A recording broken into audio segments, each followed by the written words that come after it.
Yes, reka tubashimire cyane rero tubifurize kugubwa neza igitondo cyiza, igitondo cy'umugisha abakunzi bacu umuryango mugari wa Shema Chronique, dore ko turagarutse muri iki gitondo, tugarutse rero muri operation ikomeye cyane rero tugiye kugera tugarukanaho na Kuromboka, ni operation bateka imboka.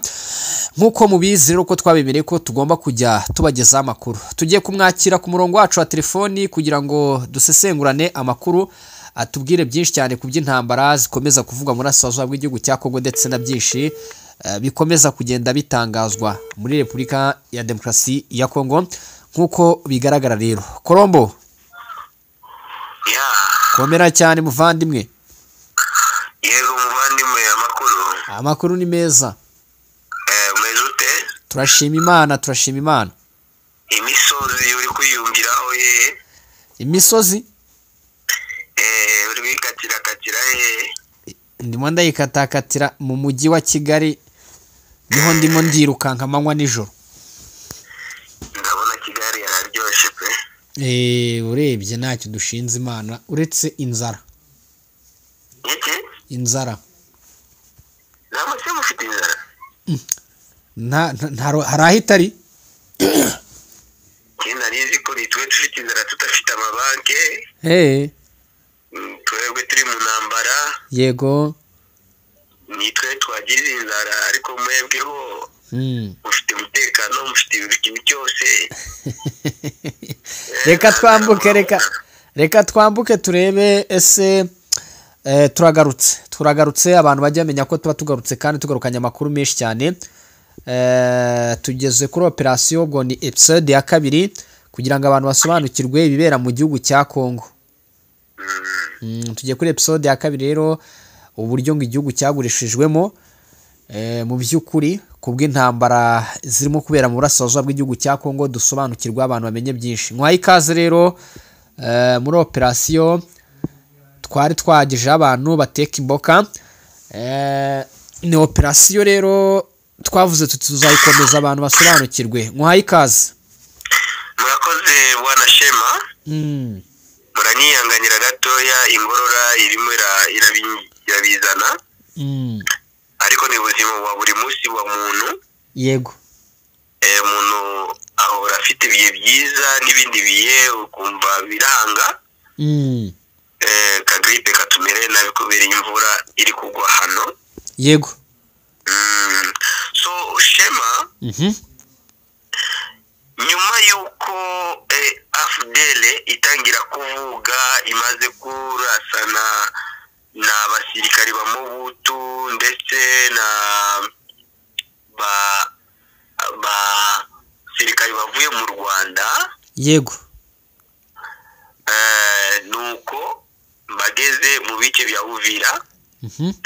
Tugatangira kumva abasirikare ba Zaire, icyo gihe ari Zaire. Yego. Batangiye kuza barimo baravuga ati bateka imboka. Icyo gihe nibuka ko twatangiye kubona imirambo y'abantu, amabariyere. Batangira gushyira amabariyere ku mihanda, buri muntu wese utambuka akagaragaza ikarite ye bakamureba cyane. N'abantu bafiriye mu biriya bintu bishwe cyane, kuko mu buto isi avuga ati ahantu hose muzabona Inkotanyi muzayimareho kabisa. Kuko aravuga ati igihugu kiratewe. Yego.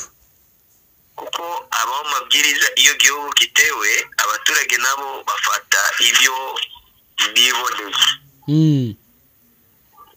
XFARE cyangwa se igisirikare cy'u Rwanda ndetse n'icyo gihe bakitaka XFARE. Yego. Icyo gihe na gisirikare cya Kongo cyangwa se cya Zaire bahitaka FARE gusa. Yego.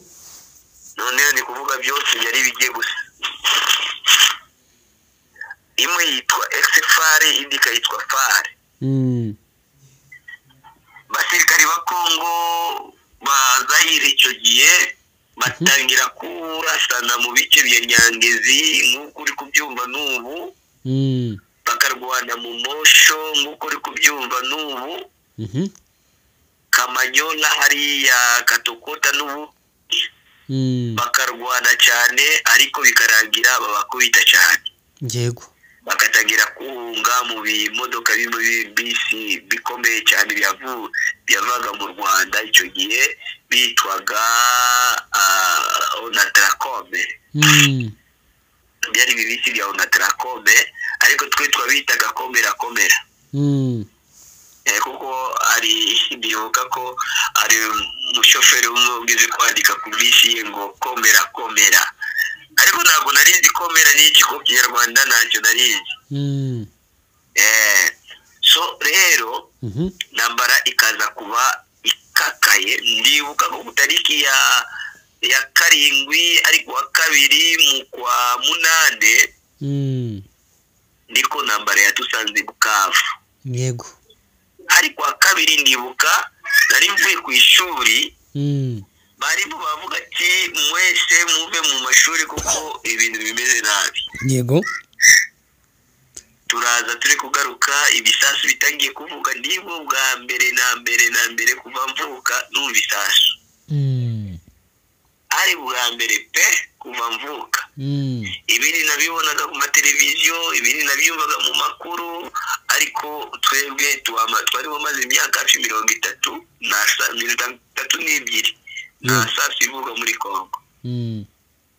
Ubuzima bwa mbere aho bwari bwiza cyane muvandimwe. Kongo yari nka Burayi kuri yo ubona hariya. Kongo ari igihugu cya gatatu kuri Afrika bwiza cyane. Noneho ikagira ikindi yari ya gatanu ku isi ku mutuzo. Mbese abantu babo bari batuje bameze neza pe. Nta musoro ntaki, mbese twakuze tutazi gusora icyari cyo. Yego. So rero niyo mpamvu iyo bantu bagiye gusorera ubutaka hano muri Kongo cyangwa bagiye gusorera ibikorwa byabo by'uruganda, cyangwa bagasorera abana babo mu ngo zabo ubu ngubu, biratangaza cyane kuko Abakongomani ntabwo babimenyereye.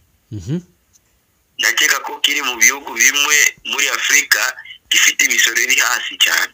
Yego. Ariko ubu ngubu kirazamutse.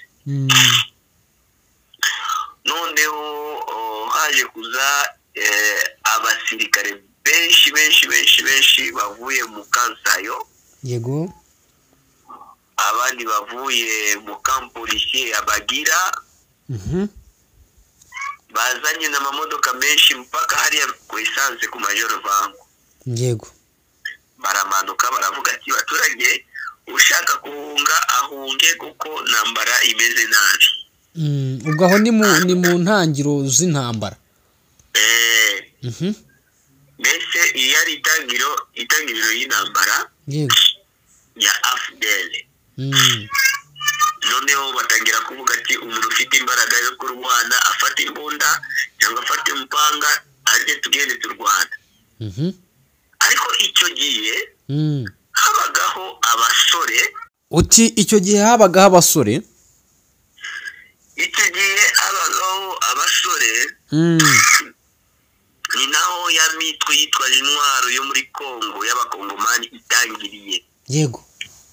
Yahoraga mbere kuga Sikrame, ariko noneho yaje kuvuka ukundi yitwa Abakatuku. Yego. Babanje bari Abakatuku baravuga ati twe turabakatuku. Babarasa amasasu itabinjiramo ko barafite imiti ituma ibakingira amasasu nyine. Abantu benshi babazi ko ari ibinyoma ntabwo bibaho. Iyo bintu njye nabonye umuntu barashe amasasu ari kumeneka hasi. Njye nabibonisha amaso yanjye gutyo, umugabo bamurashe hafi chargeur yose igiye kumarira ari gutera imbere ari kuvuga mayi gusa. Yego. Ikagwa hasi. Noneho bari abasore bakajya bagenda imbere XFR ikagenda ya kabiri FAR ikagenda ya gatatu ONI ikagenda ya nyuma noneho bakagenda bari kurwana bakarwana cyane na Kabila Muzehe. Yego. Icyo gihe Baonosumba bari bahari, Bamasasu Indaga bari bahari. Kuko bafashe Bukavu, Baonosumba niwe wakoze inama ya mbere. Na Masasu Indaga. Kabila yari ataraza, yari akiri mu bice bya Fizi. Kabila Muzehe. Yego. Bafashe Bukavu ari ku tariki ya karindwi. Niko gisasu cya mbere cyakubise ari kwa Kaboyi. Noneho bigakomeza. Bagafata Bukavu yose ku minsi ibiri. Donc ku tariki ya karindwi na tariki ya munane. Bagatangira none gukora inama yuko bamaze gufata Bukavu ku radio bayifate ku tariki ya munane iyo bafashe kuri radio bahita batangaza ko bafashe buryo Bukavu. Twebwe twari tumaze kuhunga mu mashamba. Yewe n'ababyeyi banje n'aba bene wacu twese twari iwacu mukavukire niyo twahungiye. Yego. Noneho twumva ku maradi baravuga ati abari mu buhungiro bagaruke tutangire imirimo isanzwe. Twaje kuza tugasanga imirimo irakomeje. Ariko tukumva ko turi muri AFDL. Ntabwo twumvaga ko turi muri Zaire. AFDL niko yatangiye kuriya. Hari umunsi umwe ari kwa gatandatu. Ndibuka ko twari turimo narindi muri korari turi gukora repetition. Yego. Tukabona indege ebyiri zimanutse za Mirage n'intambara zararashe ku isoko ya Kadutu. Indi karasa hano yitwa kuri La Voix du Zaire. Yego. Abahazi Bukavu barahazi. Ewa ni Mobutu yakubise kabisa ibyo bisasu. Nambara ukundi gatangira. Yego. Bagatangira kurasana. Kandi bari bamaze gufata Bukavu. Mbese ubona ko ziriya ndege zamanutse n'abaparakomando bakamanuka. Nambara ukundi tena igatangira. Ariko batangiye noneho gufata Igoma. Yego. Kuko bafashe Bukavu nk'uyu munsi Igoma bakifata ejo. Nicyo kinyuranyo cy'uyu munsi. Uyu munsi babajirije Igoma. Bakagenda gufata Bukavu. Ariko icyo gihe Kabila we yasaga ari kumanuka. Baje gufata Goma, bagafata Kalemi, bagafata Kisangani, bagafata hariya hose ni gakuhumbya. Bageze Tingitingi, Kisangani Tingitingi. Niko General Mayele yaje kuvuga ati imboka bateki yango nyoso ngo bayigurishije igihugu cyose. Inako Mobutu yamanutse kuko Tingitingi habaye ikintu kitwa intambara. Niho AFDL yarwanaga cyane.